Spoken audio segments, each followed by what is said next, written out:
pessoal, bem-vindo ao nosso vídeo aqui de Olho no Enem, na UEMA, da sua, da minha, da nossa plataforma Gonçalves Dias. Saulo Formiga se apresentando, muito prazer. A gente trouxe aqui duas questões sobre geopolítica global, evidentemente, falando um pouquinho sobre conflitos e teorias. Quase não sai, né, Leandro? E teorias. As teorias, por exemplo, ligadas ao terrorismo fundamentalista, ao terrorismo islâmico, como muitos chamam. A gente vai falar um pouquinho sobre esse tema para poder tirar algumas dúvidas que possam surgir ao longo dos seus estudos. Antes de mais nada, vem aqui no link da descrição desse vídeo, a gente tem o link com o material de vocês, né? O canal para vocês acessarem o material. Então baixa esse material, imprime se possível, coloque aí do seu ladinho para você rabiscar ao longo de toda essa aula.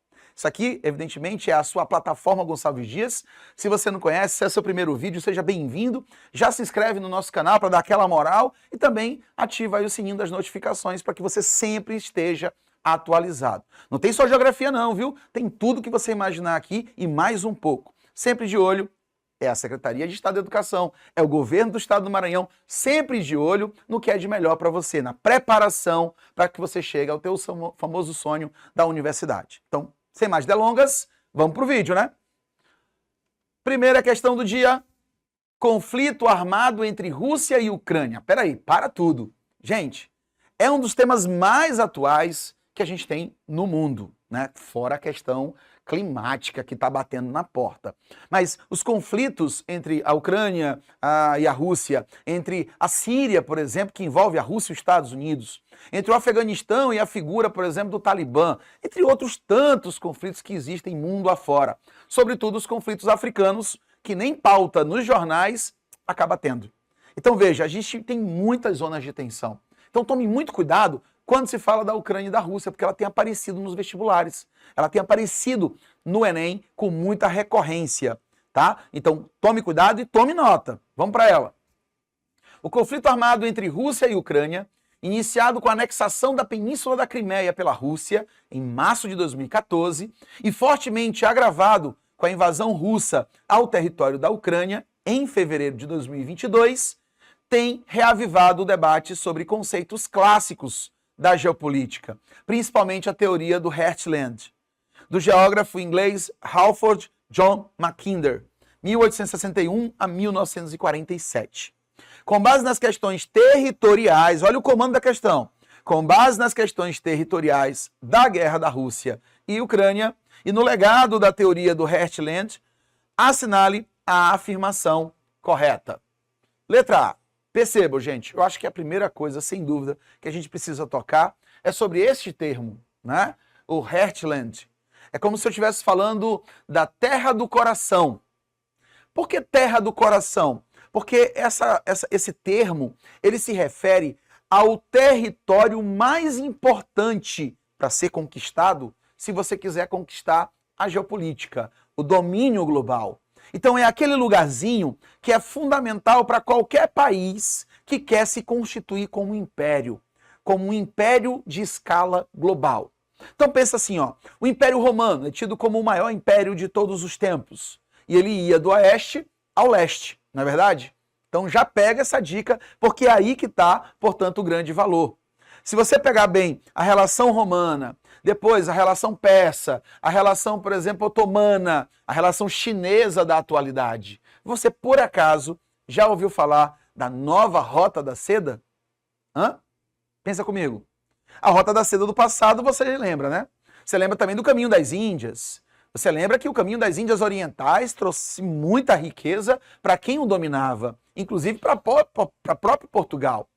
Lembra que quando o Brasil ocupou quando Portugal ocupou o Brasil pela primeira vez, o Brasil não tinha metais preciosos, não tinha riquezas de imediato, e Portugal deixou o Brasil um pouquinho lá à deriva, porque ele se dedicava ao comércio com as Índias. Então veja, ali é que estava o comércio mundial. A China de hoje, ela está de olho nesse passado, só que agora para inverter a lógica, porque agora ela não é mais dominada, agora ela domina. Então, quando você fala da nova Rota da Seda, você está falando também da teoria do Heartland. Porque essa teoria ela fala que existe uma ponte terrestre, no sentido de ser um elo, no sentido de ser uma interligação entre o Ocidente e o Oriente, que é a parte mais fundamental do poder global.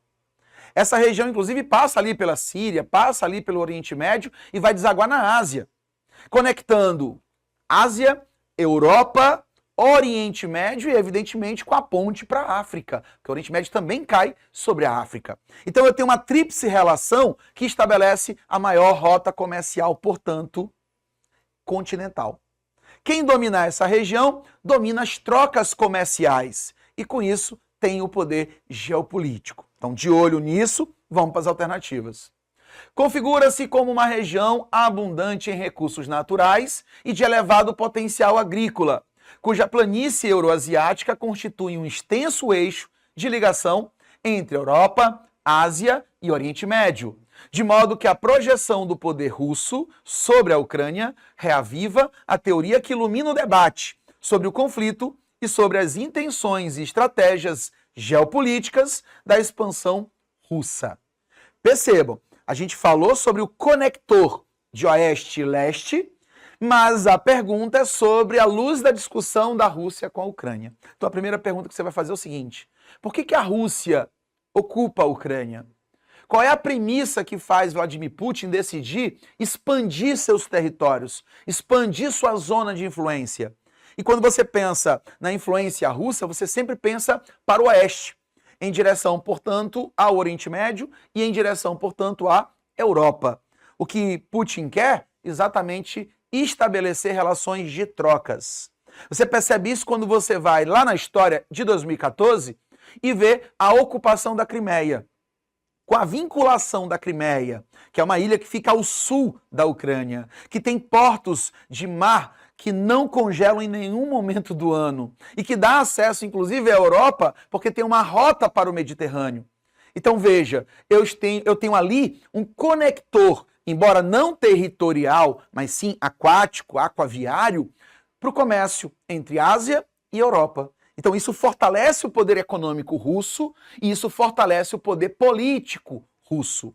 Na guerra da Rússia contra a Ucrânia, a gente assistiu, por exemplo, o mundo do Ocidente tentando retaliar a Rússia, fazendo com que muitos investidores tirassem seus investimentos da Rússia, que muitas empresas deixassem de comercializar com a Rússia. E a Rússia prontamente acabou retaliando. E uma das primeiras coisas que ela fez foi o quê? Fechar os canais que alimentavam a Europa com gás e petróleo russo. Dessa forma, a Europa amargou um grande prejuízo, sobretudo porque era inverno e sobretudo porque precisava do gás natural para se aquecer. Então isso aumentou os custos e evidentemente trouxe sérios problemas para a economia e para a sociedade europeia. Então percebam, o que a gente está citando aqui é que a Rússia está tentando colocar seus tentáculos dentro do território europeu e para isso vai passar também pela região do Oriente Médio. Vai passar nessa conexão física que a Terra do Coração, Heartland, por exemplo, cita, que é esse poder territorial continental entre as trocas do Ocidente e o Oriente. Então a expansão russa para cima da Europa, para cima da Ucrânia e tendenciosamente, claro, para outras figuras como o Cáucaso, né, para a própria região ali do Mediterrâneo, sem dúvida significa influência de poder geopolítico. Então a letra A estaria correta. Vamos ver as demais. B. A teoria do Heartland evidencia como este conflito está totalmente pautado pelo avanço e domínio sobre zonas costeiras. Percebam, a teoria lá do inglês, do Heartland, não trata do transporte aquaviário. Ele não trata das rotas comerciais que contornam o continente. Ele fala exatamente do domínio da ponte continental, que no passado, inclusive, estava estipulado ali mais ou menos em Istambul. Você tem uma relação com a Turquia muito promissora, tanto que qualquer grande império da época tinha que dominar a região. A Turquia e a Síria são vitais para esse elo, para essa zona estratégica. E é por isso que tanto os Estados Unidos quanto a Rússia têm hoje influência direta no conflito da Guerra Civil Síria. Então, muito cuidado, tá bom? Então, falso. C. A projeção do poder russo sobre a Ucrânia demonstra os conceitos de força centrípeta, avanço russo, e força centrífuga, esforço de contenção, um do avanço e o outro do bloqueio. evidenciadas pela defesa militar ucraniana, apoiada militar e economicamente pela União Europeia, OTAN e Estados Unidos. Eu não posso colocar a OTAN aqui, né? Não houve esse apoio militar da OTAN, porque se houvesse, provavelmente nós teríamos aí o estopim de uma guerra mundial. D. A teoria do Heartland, apesar de bem estruturada e coerente, foi válida para sua época, mas não para o que concerne ao conflito em questão. Gente, se Putin estrategicamente tem avançado na ocupação para o Ocidente, automaticamente ele quer aumentar sua zona de influência nesse coração, nessa ponte continental. Exatamente por quê? Porque quem controla a zona estratégia controla, claro, a rota comercial. Controlando a rota comercial, ele tem o poder de girar a chave. Portanto, a letra D também está falsa. Então pode marcar letra A resposta correta dela. Perceba, é uma questão grande, mas simples. Basta você saber que existe uma predileção pelo domínio dessa região de contato entre o Oeste e o Leste. Então isso, evidentemente, vai trazer à cena vários conflitos, não só o da Rússia e o da Ucrânia, ok? Isso, inclusive, nos lembra que a OTAN tem feito todos os esforços para bloquear esse avanço. Tanto que, recentemente, eu tive a Suécia e eu tive a Finlândia adotando também o protocolo do Tratado Militar. Então isso já é uma forma de bloquear o avanço russo, perfeito? Ok? Qualquer coisa a gente volta ao vídeo, lê, assiste com calma e faz as anotações necessárias para você mandar muito bem na resolução dessa questão, ok? Vamos para a próxima? Questão 47, UEA 2022. Analise a imagem da obra de arte Blind, ou Blind, do artista italiano Maurizio Castellan, criada em 2021. Está aqui a imagem e ela nos remete para um prédio, uma torre, que está praticamente engolindo um avião. Se você pegar só essa imagem que está aí na tua tela, automaticamente você vai lembrar para o 11 de setembro de 2001, o dia fatídico dos atentados às Torres Gêmeas, do maior atentado terrorista da história da humanidade. O evento retratado pela obra teve como consequência para a geopolítica mundial, ou seja, existe o mundo antes e depois do 11 de setembro, você sabe disso. O 11 de setembro marcou a história por quê? Porque nós assistimos de camarote, vamos dizer assim, o mundo, ou melhor, o mundo ocidental ruir no seu ideário de império consagrado. Os atentados ocorreram dentro dos Estados Unidos, a partir de movimentos civis dentro dos Estados Unidos. Não foi um ataque de fora para dentro. Não romperam as fronteiras dos Estados Unidos. Foi um ataque coordenado, planejado, minuciosamente ao longo de anos, que mostrou para o mundo um certo nível de vulnerabilidade da maior potência militar do planeta. Então, por isso, o mundo foi dividido. Porque depois do 11 de setembro, os Estados Unidos se levanta e cria uma doutrina que vai alterar o rumo de todas as relações globais. Sobretudo porque ela divide o mundo em eixo do bem e eixo do mal. A gente está falando do quê? Da doutrina Bush. O George Bush, nesse caso, presidente dos Estados Unidos naquela época, criou o que ele chamou de política do porrete moderna. Ele dizia, abre aspas, vamos bater primeiro e vamos perguntar depois, fecha aspas. Bem aí, nesse tom, você já imagina qual era o espírito dessa doutrina. Seria, de fato, buscar os acusados, buscar aqueles que mexeram com o maior império militar global. Então ele diz, letra A adoção da doutrina do Big Stick, uma estratégia econômico-militar que ampliou as alianças dos Estados Unidos e seus aliados europeus contra os países membros da OPEP. Está tudo aí fora de contextualização, sobretudo no que toca o 11 de setembro. O Big Stick é a política do porrete. Basicamente, você vai lá para o momento em que os Estados Unidos quer reafirmar o seu poder dentro da América Latina, em particular. E não tem nada a ver com o 11 de setembro. Isso, inclusive, é anterior ao século XX, ou melhor, ao final do século XX. Letra B. A reedição da doutrina Truman, uma aliança político-ideológica que potencializou a defesa dos Estados Unidos e seus aliados contra os ataques bélicos dos países denominados do eixo do mal. Bem, de fato, houve a divisão do mundo pela doutrina Bush em eixo do bem e eixo do mal, mas ela não foi uma reedição da doutrina Truman. A doutrina Truman fala lá do processo ainda de divisão do mundo em capitalismo e socialismo, que é reafirmar a figura do capitalismo como um grande poder hegemônico, e nada tem a ver com o 11 de setembro. C.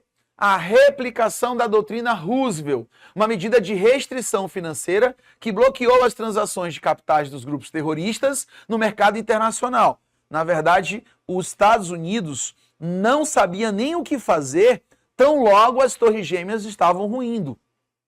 A doutrina que viria logo depois tratava-se basicamente de tentar bloquear toda e qualquer influência dessas células simpatizantes do terrorismo, ou células extremistas, mas não através do confisco financeiro. Isso estava fora, portanto, do poder norte-americano, porque essas células, inclusive, normalmente não estão associadas a países que conseguem ter essas relações financeiras interligadas. Então, elas estão, de certa forma, blindadas quanto a esse tipo de intervenção. D. A implementação da doutrina Bush, uma estratégia político-militar que resultou na expansão do poder dos Estados Unidos e seus aliados, para colocar em prática as ações de guerra preventiva. Olha só, guerra preventiva, lembra? Vamos bater primeiro e perguntar depois, contra o terrorismo internacional. Então, pode marcar letra D como resposta correta. Primeiro porque traz a doutrina de forma correta, a doutrina Bush.